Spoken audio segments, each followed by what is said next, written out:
Welcome to the Rim Break Rodeo. We hope this video helps. You're ready to turn off ANC right now. First, make sure the Bullet's wireless Z2 have charge and are connected over Bluetooth. This lets you control modes. Once connected, find the multifunction button on the right earbud or inline remote. That's the ANC control point. Press and hold while audio plays. You'll hear a voice prompt or tone. Hold for about 2 seconds to toggle ANC off, because the long press switches modes rather than play/pause. Once done with the long press, confirm with audio cues. A short chime or spoken ANC off tells you the job is done.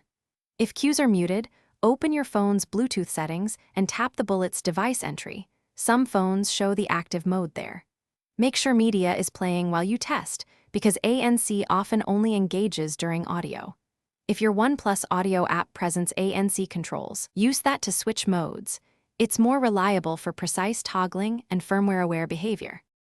To finish, verify comfort and background sound. You should hear more ambient noise when ANC is off. If ANC won't disable, power cycle the earbuds by turning them off, wait 10 seconds, then turn them back on. This clears transient mode locks. If that fails, open the manufacturer app to check firmware and perform a reset. Firmware bugs can lock ANC. As a last resort, unpair and repair the device in Bluetooth settings to restore. Thanks for watching. Consider subscribing if we helped you.